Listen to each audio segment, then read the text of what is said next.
नमस्कार दोस्तों, स्वागत है आपका एक और नई वीडियो में। तो आज की वीडियो में हम देखेंगे मैक्सवेल का विद्युत चुम्बकीय तरंग सिद्धांत। ये क्वेश्चन बहुत ही इम्पोर्टेंट है और ये थ्योरेटिकल है, यानी इसमें आपको याद ही करना है, तो आप इसको आसानी से समझ भी सकते हैं और ये पूछा भी काफ़ी ज़्यादा जाता है। ये 12th फिजिक्स का है और चलिए इसको आसानी से हम समझते हैं। सबसे पहले हम समझते हैं मैक्सवेल का विद्युत चुम्बकीय तरंग सिद्धांत है क्या। देखिए, मैक्सवेल नामक वैज्ञानिक ने विद्युत चुम्बकीय तरंगों के संबंध में एक विशेष सिद्धांत प्रस्तुत किया जिसे मैक्सवेल का विद्युत चुम्बकीय तरंग सिद्धांत कहते हैं। इसकी पीडीएफ भी बता देंगे, आप वहां से डाउनलोड करके तब भी तैयार कर सकते हैं।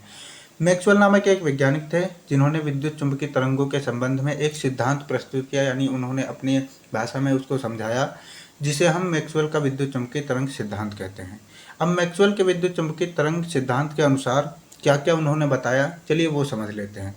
सबसे पहले उन्होंने बताया, जब कोई आवेशित कण तेज गति करता है तो ऊर्जा तरंगों के रूप में उत्सर्जित होने लगती है। जब कोई आवेशित कण, यानी कोई कण है, आवेश है, वो तेज गति करता है तो ऊर्जा जो होती है वो तरंगों के रूप में उत्सर्जित होने लगती है, यानी बाहर निकलने लगती है। और इन्हीं तरंगों को विद्युत चुम्बकीय तरंगे कहते हैं। तो उम्मीद करता हूँ पहला आपको समझ में आ गया होगा। ध्यानपूर्वक समझने का प्रयास करना है, पीडीएफ आपको मिल जाएगी। और दूसरा है, तरंगों के संचरण के लिए किसी माध्यम की आवश्यकता नहीं होती। यानी तरंगों के संचरण यानी चलने के लिए, बहने के लिए किसी माध्यम की आवश्यकता नहीं होती। वो पानी में, हवा में, हर जगह वो बह सकती हैं। तेल में भी आराम से तरंगे जा सकती हैं। तरंगों के संचरण के लिए किसी माध्यम की आवश्यकता नहीं होती। पहला हमने ये समझा, जब कोई आवेशित कण तेज गति करता है तो ऊर्जा तरंगों के रूप में बाहर निकलने लगती है, जिसे हम आसान भाषा में, यानी एक शॉर्टकट तरीके से उत्सर्जित होने लगती है कहते हैं। और इन्हीं तरंगों को विद्युत चुम्बकीय तरंगे कहते हैं। और तरंगों के संचरण के लिए किसी माध्यम की आवश्यकता नहीं होती, ये दूसरा हमने समझा। अब यहाँ पर तीसरा जो इन्होंने बताया, या तरंगे विद्युत तथा चुंबकीय क्षेत्र के परस्पर लंबवत होने के साथ साथ तरंग संचरण की दिशा के भी लंबवत होती हैं। ये जो तरंगे होती हैं, विद्युत चुम्बकीय तरंगे, ये विद्युत क्षेत्र और चुंबकीय क्षेत्र के परस्पर लंबवत, यानी इन दोनों के लंबवत होने के साथ साथ तरंग संचरण की जिस दिशा में ये बहती हैं उसके भी लंबवत होती हैं। तो यह तीसरा उन्होंने बताया। मैक्सवेल ने गणना के अनुसार यह भी सिद्ध किया कि विद्युत चुम्बकीय तरंगों का वेग 3 × 10⁸ मीटर पर सेकंड का होता है, अर्थात प्रकाश की चाल के बराबर होता है। अब आप सभी को पता होगा कि प्रकाश की चाल कितनी होती है, 3 × 10⁸ मीटर पर सेकंड का होता है।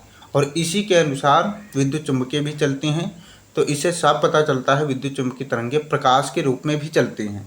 तो उम्मीद करता हूँ ये भी आपको समझ में आ गया होगा। पांचवा इन्होंने जो निष्कर्ष निकाला वो क्या है, इसके निष्कर्ष पर मैक्सवेल ने बताया कि प्रकाश विद्युत चुम्बकीय तरंगों के रूप में चलता है। इसके निष्कर्ष पर मैक्सवेल ने बताया कि जो प्रकाश है वो क्या है, विद्युत चुम्बकीय तरंगों के रूप में चलता है। तो ये 5 इन्होंने बताए, यानी 5 तरीके इन्होंने बताए मैक्सवेल ने विद्युत चुम्बकीय तरंग सिद्धांत के अनुसार, जिनको हमें तैयार करना है। और ये इसकी में कोई डायग्राम हमें नहीं बनाना है, कुछ भी हमें एक्स्ट्रा एफर्ट नहीं डालना है, बस हमें याद करने हैं ये पाँचों। तो उम्मीद करता हूँ कि आप इसको याद कर लेंगे और ये बहुत ही महत्वपूर्ण है। जब भी आप लिखेंगे तो करीबन ये 4 से 5 अंक में आएगा। तो उम्मीद करता हूँ कि आप इसको तैयार कर लेंगे। अब चलिए हम बता देते हैं कि आप इसकी बिल्कुल फ्री में पीडीएफ कहाँ से डाउनलोड कर सकते हैं। फ्री में पीडीएफ डाउनलोड करने के लिए आपके पास 2 ऑप्शन है। सबसे आसान ऑप्शन की बात करें तो आप जाइए, जिस वीडियो को देख रहे हैं उसी के डिस्क्रिप्शन में जाइए, वहाँ भी पीडीएफ का लिंक मिल जाएगा, वहाँ से डाउनलोड कर सकते हैं। अगर आप हमारे चैनल पर पहले से ही जुड़े हैं और टेलीग्राम चैनल को भी ज्वाइन कर रखा है तो आपको वहाँ भी पीडीएफ मिल जाएगी। अगर आप चाहते हैं ज्वाइन होना तो जाइए, टेलीग्राम पर सर्च कीजिए BRGK बाई विपिन, वहाँ से इस लोगों का एक चैनल दिखेगा जिसमें आप ज्वाइन होकर इसकी बिल्कुल फ्री में पीडीएफ डाउनलोड कर सकते हैं। और कुछ ही दिनों बाद आपको एक सरप्राइज़ देखने को मिलेगा कि हिंदी और इंग्लिश के संपूर्ण टॉपिक्स की पीडीएफ बिल्कुल फ्री में वहाँ पर आपको प्रोवाइड कराई जाएंगी। तो बने रहिए हमारे चैनल के साथ, मिलते हैं नई वीडियो, तब तक के लिए जय हिंद।